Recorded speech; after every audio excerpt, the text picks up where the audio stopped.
성부와 성자와 성령의 이름으로 아멘. 주님 부활을 맞아서 또 저희들이 다시 로마서를 통해서 당신을 더 알아가는 시간을 가지려고 합니다. 이 시간을 당신께 올려드리니 이 시간 또 로마서의 깊은 그 의미를 저희들이 깨닫고 그 깨달은 바를 또 저희가 살아낼 수 있도록 당신의 도움을 청합니다. 이 시간을 주관하여 주시길 청하고 또 제게는 변함없이 이 시간도 당신의 성령의 기름 부으심으로 받아서 전하고 설명하게 하소서. 우리 주 그리스도를 통하여 비나이다. 아멘. 성부와 성자와 성령의 이름으로 아멘. 예, 오늘은 이제 그 1장, 우리가 이제 어제 2장까지, 지난번에 2장까지 했습니다. 1장 2절까지 했습니다. 그래서 이제 3절, 보면 당신 아드님에 관한 말씀입니다. 그분께서는 육으로는 다윗의 후손으로 태어났고, 거룩한 육으로는 죽은 이들 가운데서 부활하시어 힘을 지니신 하느님의 아드님으로 확인되신 우리 주 예수 그리스도이십니다. 요 3절, 4절 이렇게 보도록 하겠습니다. 근데 여기서 이제 나오는 게 두 가지가 있습니다. 하나는 다윗의 후손, 또 하나는 하느님의 아들 이렇게 나오는데 이거는 이제 크게 얘기해서는 다윗의 후손은 인성에 대한 부분을 얘기하고 하느님의 인성, 그다음에 그 하느님의 아들 이거는 이제 신성에 대한 것을 얘기한다고 생각하시면 됩니다. 그래서 다윗의 후손이라고 바울 사도가 얘기하지만 이거는 이제 육화된 인간을 이제 얘기하는 것이죠. 하느님께서 육하셨잖아요. 근데 이제 이 세 가지 그 씨앗으로 이제 육화된 것을 갖다가 이제 이렇게 얘기한다고 본다면은 이 첫 번째 씨앗은 뭐냐? 창세기 3장 15절에 이게 나와요. 창세기 3장 15절에 그 아담과 하와가 죄를 지었을 때 하느님께서 계획을 갖고 계시죠. 그래서 3장 15절 보면 나는 너와 그 여자 사이에 내 후손과 그 여자의 후손 사이에 적개심을 일으키리니 여자의 후손은 너의 머리에 상처를 입히고 너는 그의 발꿈치에서 상처를 입으리라 이렇게 얘기한단 말이죠. 이게 곧 뭐냐면 이제 그 구원자를 보내서 우리를 구원하시겠다는 이런 거를 얘기합니다. 그리고 그다음에 그래서 이거를 통해서는 이제 그 여자의 후손을 얘기하고 이거는 인간의 후손입니다.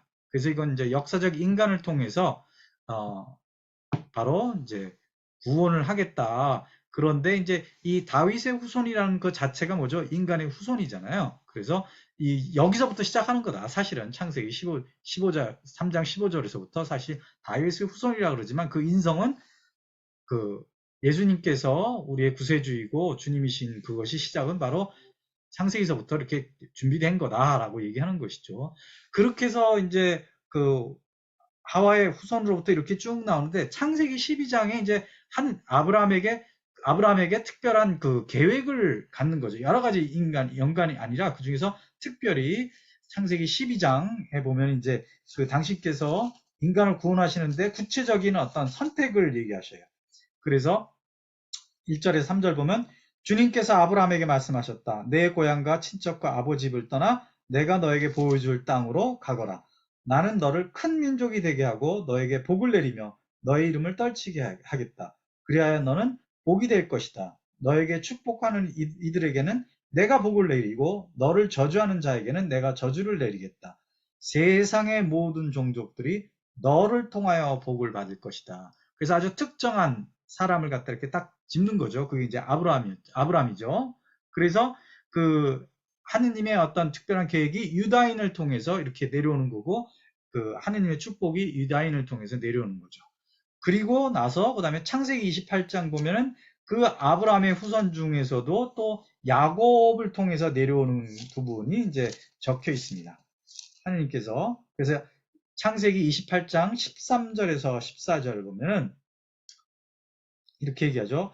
주님께서 그 위에 서서 말씀하셨다. 나는 너의 아버지 아브라함의 하느님이며 이삭의 하느님이신 주님이다. 나는 내가 누워있는 이 땅을 너와 내 후손에게 주겠다. 내 후손은 땅의 먼지처럼 많아지고 너는 서쪽과 동쪽, 북쪽과 남쪽으로 퍼져나갈 것이다. 땅의 모든 종족들이 너와 내 후손을 통하여 복을 받을 것이다. 라고 얘기하면서 계속해서 이제 그 선택돼서 하느님께서 축복을 내리는 것을 갖다 얘기하죠. 이런 야곱의 아들 중에 하나가 그 하나인 유다를 통해서 인간의 메시아가 온다는 것을 갖다 밝히게 됩니다. 그게 창세기 그 49장 8절에서 10절에 보면 있습니다. 49장 8절에서 10절 보면 너 유다야 내 형제들이 너를 찬양하리라. 내 손은 원수들의 목을 잡고 내 아버지의 아들들이 내 앞에 엎드리리라. 유다는 어린 사자 내 아들아 너는 내가 잡은 짐승을 먹고 컸다. 유다가 사자처럼 암사자처럼 구려 엎드리니 누가 감히 그를 건드리랴 이렇게 얘기를 합니다. 그러면서 그 유다를 통해서 이제 10절 보면 유다에게 조공을 바치고 민족들이 그에게 순종할 때까지 왕홀이 유다에게서 지휘봉이 그의 다리사에서 떠나지 않으리라 라고 하면서 이제 유다를 통해서 메시아가 옴을 갖다가 얘기합니다. 그렇게 내려오다가 이제는 다윗을 통해서 다윗의 자손에서 메시아가 나옴을 또 얘기합니다. 사무엘 후서 7장 12절에서 13절 이렇게 보면은 나탄이 이제 예언을 하는 거죠. 그 다윗에게 너의 날수가 다 차서 조상들과 함께 잠들게 될 때 내 몸에서 나와 내 뒤를 이을 후손을 내가 일으켜 세우고 그의 나라를 튼튼하게 하겠다. 그는 나의 이름을 위하여 집을 짓고 나는 그 나라의 왕좌를 영원히 튼튼히 할 것이다. 라면서 이렇게 얘기하면서 다윗의 자손을 통해서 이렇게 이제 메시아가 나오는 것을 얘기합니다. 그래서 바로 그 예수 그리스도께서 바로 이런 어떤 다윗의 후손이다. 그래서 후손이라는 것은 바로 인간에 속하는 것이잖아요. 인간에 속. 그래서 하느님께서 인간을 구원할 때 그 구원자가 천사가 아니라 바로 인간이다라는 것이죠. 그리고 예수님이 메시아인 것을 이제 확증하는 게 있는데 바로 예수님의 족보입니다. 마태복음 1장 보면은 그 예수님의 족보가 나와요. 그죠? 족보로부터 시작하죠. 다윗의 자손이며 아브라함의 자손이신 예수 그리스도의 족보 그러면서 쭉 얘기가 이게 나오는데 이것이 뭐냐면 이제 합법적인 예수님은 그러니까 그 합법적인 그런 어떤 다윗의 자손이면서 메시아이다라는 걸 얘기하고 그다음에 루카복음 보면은 루카복음 3장은 여기서도 이제 족보가 나오는데 이 족보를 통해서 얘기하는 것은 뭐냐면 바로 구약이 완성을 이루어졌다라는 것을 구약이 완성이 이루어졌다는 것을 얘기를 합니다. 그래서 예수님께서는 30살쯤 활동하셨는데 사람들은 그분을 요셉의 아들로 여겼다. 요셉은 엘리야의 아들 이렇게 쭉 되다가 맨 끝에 가면 아담은 하느님의 아들이다. 이렇게 얘기하는 것이죠. 그래서 바로 이것을 통해서 그 예수님이 메시아라는 것들을 메시아임을 갖다가 이제 드러내고 있습니다. 그래서 우리가 이것을 갖다가 이제 얘기하는 것은 예수님께서 성경 말씀에 이미 정해진 그러한 분이시다라는 것을 갖다가 이제 얘기하는 겁니다. 이제 바오로 사도가 유대인과 그다음에 이방 로마 교회에 얘기를 하는 것이죠. 그래서 다윗의 자손인 예수님이 메시아이고 주님이심을 말하는데 이게 로마서가 또 전체적인 것 안에서 얘기하는 핵심 중에 하나다. 바로 예수님이 메시아이고 바로 주님이시다라는 것을 갖다가 얘기합니다. 그래서 예수님은 단지 인간만이 아니라 메시아이고 하느님이시다. 그러니까 주님이란 단어를 쓰는데 옛날에는 우리는 야훼라고 했었잖아요. 그죠? 그게 이제 주님이란 단어에서 자음을 이렇게 우리는 하느님의 이름을 모른단 말이죠. 왜냐하면 모음만 있고 자음이 없으니까 못 읽는단 말이죠. 그런데 주님이라는 것에 자음을 떼어다가 읽지 못하는 거기다 이렇게 붙여가지고 야훼라고 읽는 것이죠. 그러니까 야훼 이꼴 사실은 하느님인 거예요. 근데 이제 그거를 이스라엘 백성도 그렇게 이제 얘기하지 않고 우리가 아버지 이름을 함부로 부르지 않듯이 바로 그냥 주님이라고 이렇게 부른단 말이죠. 근데 예수님을 주님으로 부르면 어떻게 되는 거죠? 이스라엘 백성에게서는 하느님이다라고 얘기하는 거예요, 예수님이. 그러니까 이제 이스라엘 백성들은 예수님을 믿지 못하는 것이죠. 어쨌든 이런 것을 통해서 바오로 사도는 이것을 통해서 다윗의 후손이라고 얘기하는 것을 통해서 바로 예수님께서 인간이심을 얘기하고 그 다음에 하느님의 아들 이렇게 얘기합니다. 그 다음에 그 하느님의 힘을 지니신 하느님의 아들로서 거룩한 영으로 죽은 이들 가운데서 부활하시어 힘을 지니신 하느님의 아드님으로 확인된 우리 주 예수 그리스도이십니다. 이렇게 얘기를 하잖아요. 여기서 4절에서. 그래서 예수 그리스도가 하느님의 아들이라는 것은 부활하시고 힘을 지니신 하느님의 아들이다. 그러니까 신성을 가졌다라는 것을 얘기하는 것입니다. 이 4절을 통해서는. 그래서 다윗의 아들, 바로 육화된 그분께서 죽음으로부터 부활하셔서 거룩한 영에 의해서 죽음으로부터 부활해서 바로 하느님의 부활하신 하느님의 아들이다. 그러니까 바로 주 예수 그리스도는 인성과 신성을 같이 포함하고 있다라는 것을 또 이제 암시하고 있습니다. 그래서 그리스도가 주님임을 증명하려는 것이죠. 하려는 것이죠. 그리스도는 그분의 타이틀입니다. 다시 말해서 이분이 바로 우리의 주님이시다라는 것을 얘기하는 겁니다. 그래서 힘을 지니신 하느님의 아드님으로 확인된 우리 주님 이렇게 얘기할 수 있는데 그 어떤 힘이냐?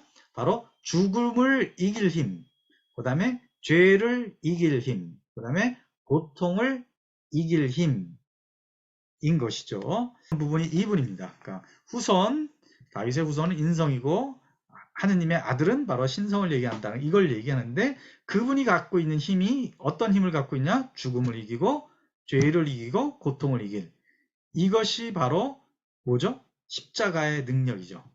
그래서 모든 이에게 주어진 하느님께서 예수님을 통해서 우리가 받는 여러 가지 하느님의 힘이 있는데 그 중에서 가장 큰 힘이 뭐냐?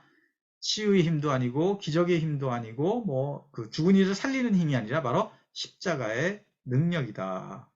그래서 우리는 죄를 이길 수 있고 고통을 이길 수 있는 악을 선으로 갚을 수 있는 그런 능력이 우리에게 주어진 것이다 라는 것을 우리가 알아야 되는 것이죠. 그런 하느님의 아드님이 우리의 주님이시다. 그리고 예수님이 기름 부은 자이며 메시아이시다. 즉 그분이 하느님이라는 것을 얘기하는 것입니다. 그래서 예수님이 주님이라는 것은 곧 그분이 우리의 길이라는 것을 또한 얘기하기도 합니다. 그러니까 우리가 주님을 따라서 살게 되면 어떻게 되죠? 바로 하느님처럼 된다. 이런 걸 또 얘기하는 것이죠. 그리고 그 예수님은 상속자이고 또 모든 천사들도 경배해야 할 분이다. 그래서 그분이 바로 우리의 주님이시다라는 걸 얘기하는 것이죠. 그래서 부활을 통해서 주님이 되신 거죠. 예수님께서. 그래서 우리는 이 모든 것을 주님께 이렇게 드려야 되는 거죠. 우리의 삶, 우리의 시간, 모든 것을 나의 주인인 주님께 드려야 되는 것을 이제 얘기합니다. 이 3절, 4절을 통해서는. 그 다음에 근데 이 부분을 이제 이렇게 보면은 1장 이제 2절에 보면 이 복음은 하느님께서 당신의 예언자를 통하여 미리 성경에 약속하신 것으로서 당신 아드님에 관한 말씀입니다. 그분께서는 육으로 다윗의 후손으로 태어났고 거룩한 영으로 죽은 이들 가운데서 부활하시어 힘을 지니신 우리 하느님의 아드님으로 확인되신 우리 주 예수 그리스도이십니다. 이렇게 되는데 여기서 가로를 쳐버리면 이 복음은 이렇게 놓고 가로치고 하느님께서 이렇게 거기서부터 확인되신까지 가로를 이렇게 쳐버리면은 어떻게 연결이 되냐면 이 복음은 우리 주 예수 그리스도이십니다. 라고 얘기하는 거예요. 그러니까 바오로 사도가 얘기하고 있는 복음은 뭐죠? 바로 우리의 주님이신 예수 그리스도이시다. 그래서 마르코 복음에 보면은 그렇게 한단 말이죠. 마르코 복음 1장에 보면은 1장 1절에 보면은 이렇게 나와요. 하느님의 아드님 예수 그리스도 복음의 시작. 그러니까 예수 그리스도가 바로 복음이시다라고 얘기를 하는 것이죠. 그래서 바오로 사도도 이 복음은 우리 주 예수 그리스도이십니다. 이렇게 얘기하는 것이기도 하죠. 근데 그 가운데 이제 예수 그리스도가 바로 인성과 신성을 갖고 있다는 것을 갖다 이렇게 포함시키는 거라고 얘기할 수 있겠습니다. 자, 그러면 이제 5절로 넘어가는데 5절 보면은 우리는 바로 그분을 통하여 사도직의 은총을 받았습니다. 이는 그분의 이름을 위하여 모든 민족들에게 믿음의 순종을 일깨우려는 것입니다. 그러면서 여기서 이제 뭘 얘기하냐, 사도직에 대해서 이제 다시 한번 얘기하는 거죠. 우리가 앞에서 봤지만. 근데 이걸 보기 전에 우리가 예수님이 메시아이고 우리의 주님이시라는 것이 우리에게 어떤 영향을 주는가? 우리는 고백하잖아요. 예수님은 나의 주님이시고 우리의 메시아이다. 나의 구원자이시다. 그런 게 어떤 영향을 주는가? 우리 삶에 영향을 주는 것이죠. 로마서 12장 12절 보면은 이렇게 얘기하죠. 바울 사도가 희망 속에 기뻐하고 환난 중에 인내하며 기도에 전념하십시오. 라고 얘기합니다. 바로 예수님께서 우리의 메시아이고 주님이시기 때문에 우리는 뭐죠? 희망 속에서 기뻐할 수 있다. 그리고 환난 중에도 우리는 인내할 수 있다. 왜? 우리의 주님이 누구시라고요? 바로 예수님이기 때문에. 우리가 예수님을 믿기 때문에. 근데 그 예수님이 누구예요? 하느님이기 때문에. 그 하느님이 어떤 하느님이에요? 선하신 하느님이고 나를 사랑하시는 하느님이다. 그리고 그분은 전지전능하시다. 그러니까 환난 중에도 인내할 수 있다. 그리고 기도에 전념해라. 그분께 모든 것을 문제를 드려라 라고 얘기하는 것이죠. 그리고 바로 그분을 통해서 우리는 바로 그분을 통하여 뭐를 얻었는가? 사도직을 얻었다는 것이죠. 사도직과 은총을 받았다라고 얘기하는 것이죠. 그러니까 여기서 우리가 알아야 되는 것은 예수님이 사도라는 거죠. 그러니까 사도 그러면 여러분 기억할지 모르지만 사도는 뭐죠? 파견된 자, 보내진 자 이런 거란 말이죠. 예수님이 왜 사도이시냐? 삼위일체 하느님 중에서 성자께서 뭐죠? 아버지로부터 이 세상의 인간을 위해서 어떻게 죠? 보내졌죠. 그죠? 그래서 예수님께서 우리의 모델이기도 한 거죠. 하늘에서 땅으로 보내졌단 말이죠. 파견된 자란 말이죠. 그래서 예수 그리스도께서는 하늘에서 메시지를 갖고 보내졌습니다. 이걸 히브리서 3장 1절을 보면은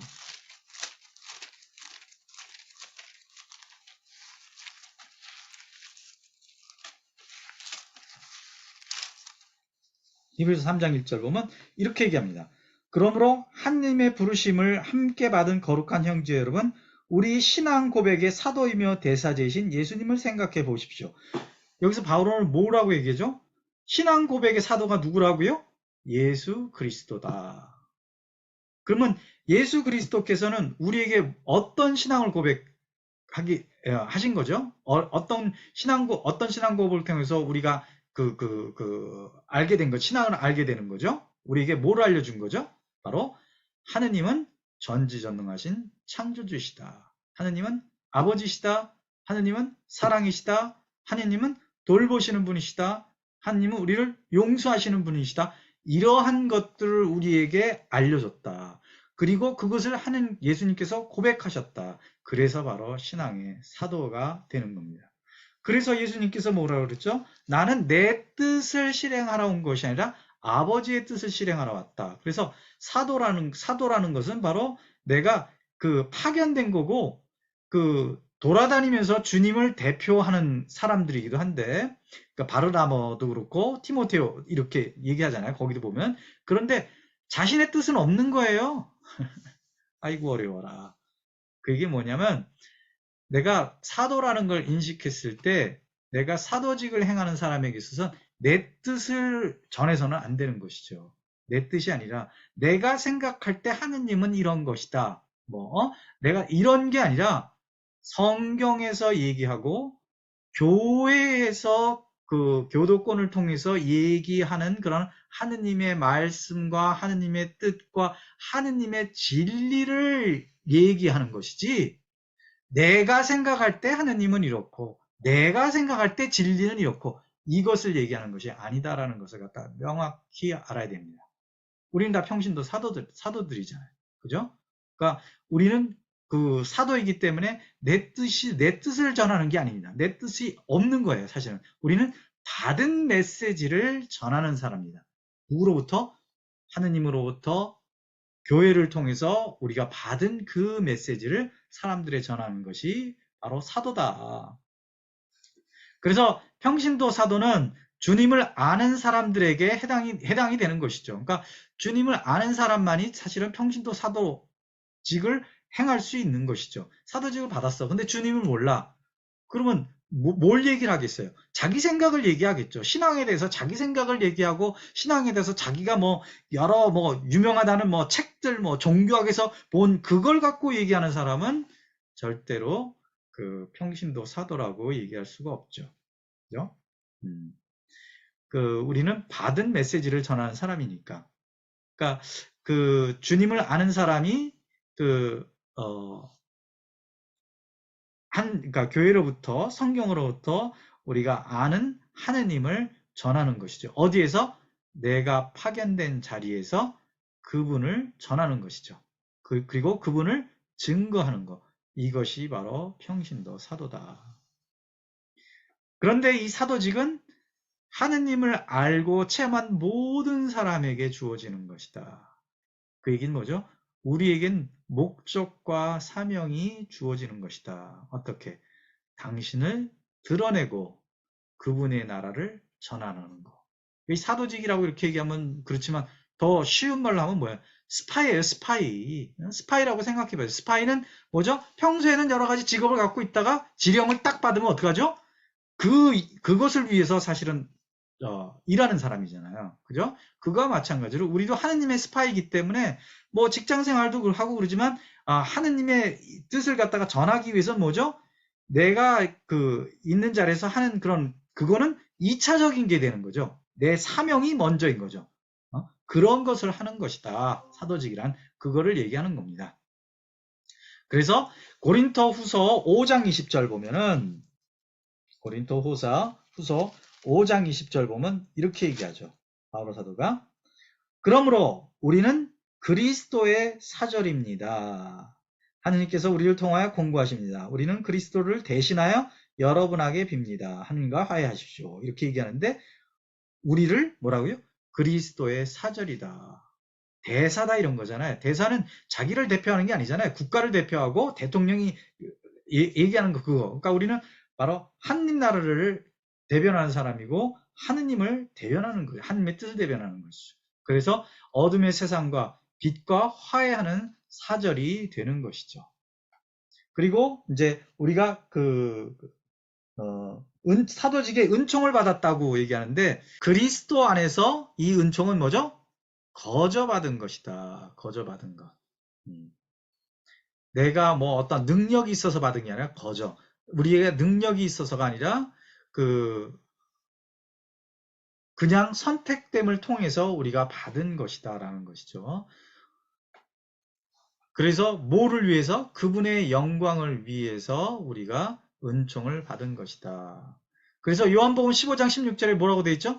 너희가 나를 뽑은 것이 아니라 내가 너희를 뽑아 세웠다라고 얘기하죠. 그죠? 그래서 믿음은 우리에게 있어서 믿음은 모두 하느님과 연관된 것입니다. 하느님과 연관된. 그래서 우리가 복음을 믿는다 그랬을 때 1장 16절에서 나오는 것처럼 나는 복음을 부끄러워하지 않습니다. 복음은 먼저 유다인에게 그리고 그리스도인에게 믿는 사람이면 누구에게나 구원을 가져다 주는 하느님의 힘이기 때문입니다.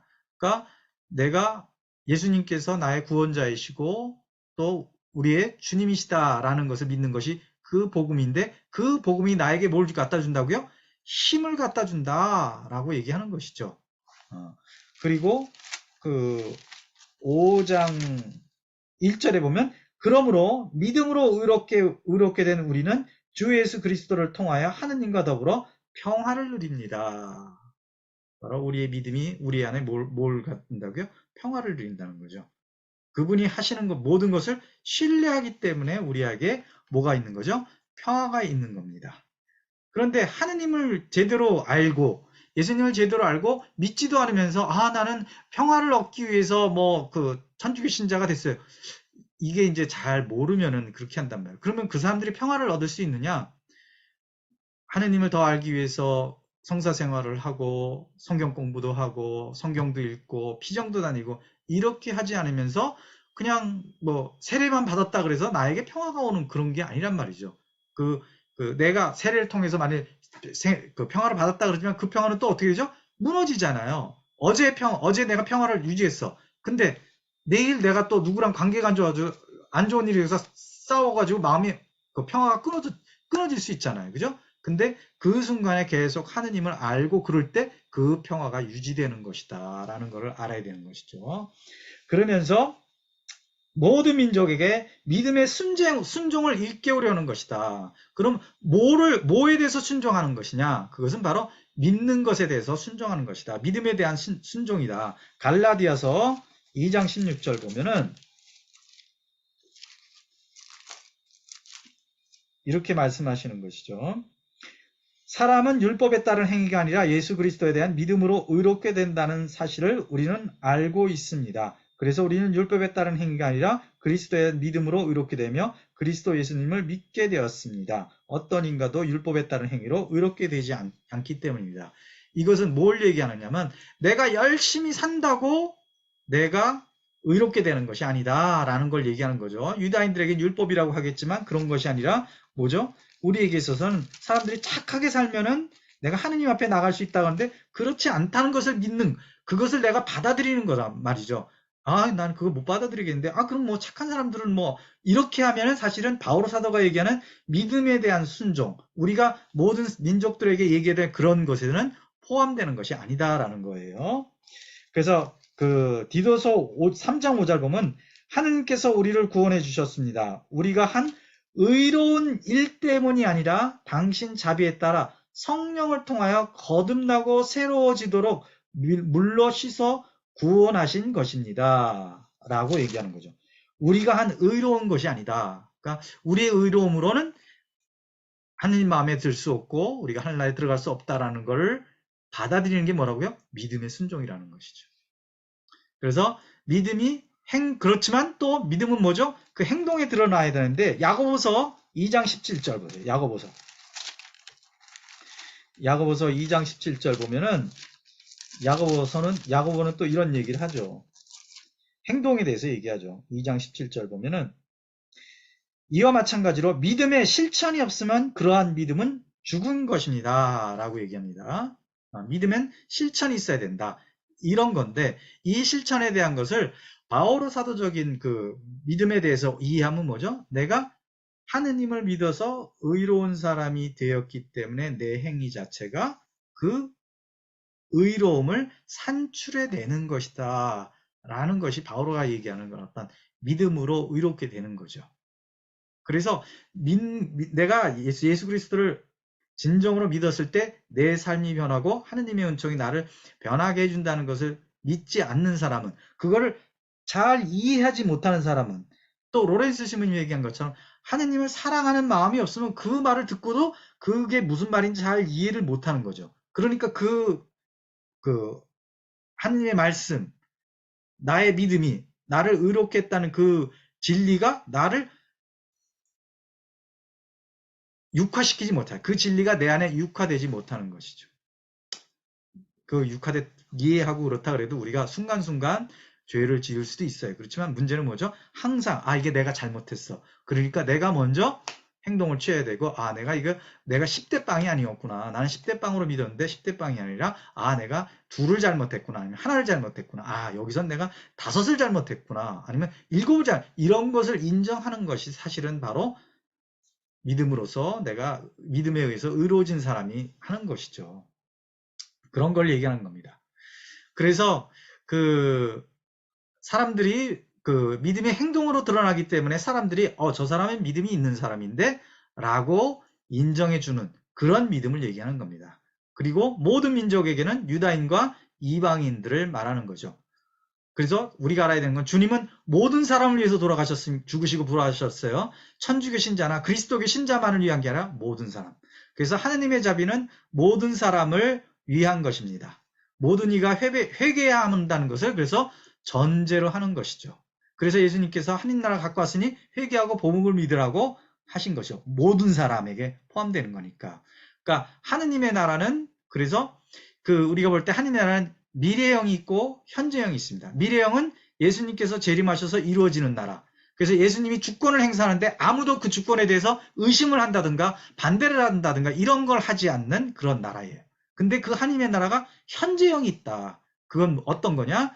예수님을 주님으로 고백하는 사람들을 통해서 하나님의 나라가 현재에 임한다. 이런 뜻이에요. 그러니까 즉 예수님이 주님임을 알고 인정하고 살아가는 사람들에게는 그 사람이 여기서 벌써 하느님 나라의 기능을 하고 있는 거다. 하느님 나라의 그 영향력을 이렇게 표현하는 거다. 그래서 하느님 나라가 뭐죠? 현재형이 되는 거란 말이죠. 그런 뜻입니다. 그러니까 우리도 이거를 이해하면서 내가 하느님의 나라를 현재형으로 하고 있느냐 안 하는지를 좀 생각해 볼 필요가 있겠죠. 여러분 오늘 강의 들으면서 나는 어떤 사람인가? 어쨌든 예수님이 주님이심을 고백하고 순종하는 모든 사람들이 갖게 하라는 것이 뭐냐? 바로 하느님의 나라다. 하늘에 계신 우리 아버지의 나라, 아버지의 이름이 거룩히 빛나시며 아버지의 나라가 오시며 아버지의 뜻이 하늘에서와 같이 땅에서도 이루어서 어디서 제일 먼저? 내 삶에서, 내 마음에서. 그겁니다. 그래서 예수님 그 고백으로 그들의 삶에서 하느님의 나라가 산출되는 것이죠. 우리 삶에서 하느님 나라가 이렇게 나오는 것이죠. 그것을 일깨우라는 거예요. 그래서 예수님이 주님이기에 그분께 무릎을 꿇고 주님이심을 받아들이고 믿음의 순종을 일깨우는 것입니다.